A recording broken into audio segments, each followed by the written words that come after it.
የተባበሩት መንግስታት ድርጅት 2 ዓመታት የዘለቀውን የሱዳን የእርስ በርስ ጦርነት እጅግ አስከፊ የሰብአዊ መብት ጥሰት የታየበት ሲል ያስቀምጠዋል። 14 ሚሊዮን ሱዳናውያን ሀገራቸውን ለቀው የተፈናቀሉበት በተለያዩ ሀገራትም የተበተኑበት ሲልም ያክላል።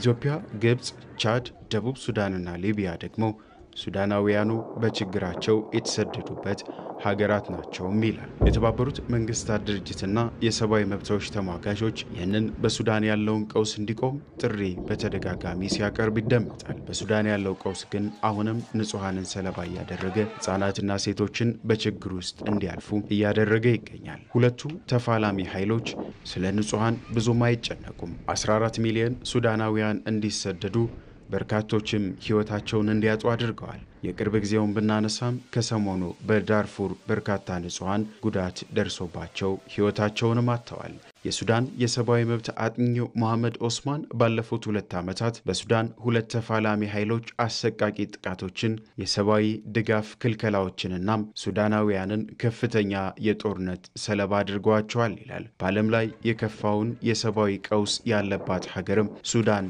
እንድትሆን አድርገዋታለን ብሏል መሐመድ። የዓለም መሪዎች የንጹሃንን ግፍ ለመቀየር ሊሰሩ እንደሚገባም በተማጽኖ ይጠይቃል። በፈረንጆቹ መጋቢት 15 2023 በሱዳን የተቀሰቀሰው ጦርነት በርካቶችን ህይወታቸውን እንዲያጡ አድርጓል። ሚሊዮኖችም እንዲሰደዱ አድርጓል። ሁለት በዘምዘም የስደተኞች መጠለያ ካምፕም 23 የሚደርሱ ህፃናት፣ 9 የሚደርሱ የእርዳታ ሰራተኞችም ህይወታቸውን አጥተዋል። በሱዳን በእነዚህ ጥቃቶች ሳቢያ የእርዳታ ስራዎች መስተጓጎላቸው ደግሞ ለሱዳንና ለሱዳናውያን ሌላኛው ፈተና ያደርገዋል። የተባበሩት መንግስታት ድርጅት ዋና ጸሐፊ አንቶኒዮ ጉቴሬዝ ይህንን የሱዳን የተፋላሚ ኃይሎች የሚያደርጉትን የሰብአዊ መብት ጥሰቶች ሊያቆሙት ይገባል፣ ሱዳንም ወደ መረጋጋት ልትገባ ይገባል ብለዋል። ከሰሞኑ በዳርፉር የደረሰውን አሰቃቂ ግድያና በካምፕ ውስጥ የነበሩ ንጹሃን ላይ የደረሰውን ግፍ ተከትሎም ዋና ጸሐፊው ዓለም አቀፍ ህጎች ተጥሰዋል፣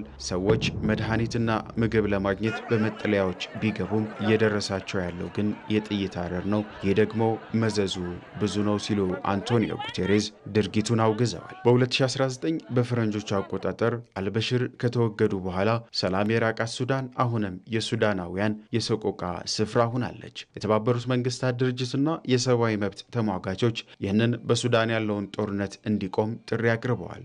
ጥሪ ያቀረበው የተባበሩት መንግስታት ድርጅትና የሰብአዊ መብት ተሟጋቾች ከተለያዩ ሀገራት ተወካዮች ጋር በመሆን በለንደን የሱዳን ቀውስ የሚቋጭበትንና ለንጹሃን የደህንነት ዋስትናና ጥበቃ ለመስጠት የሚያስችል ውይይትን ዛሬ ያደርጋሉ። ባለፉት 2 ዓመታት በተደረገው የሱዳን ጦርነት ሱዳናውያን ለአሰቃቂ በደላቸው መፍትሄ እንዲያገኙ የለንደኑ ውይይት በእጅጉ የሚጠበቅም ሆኗል።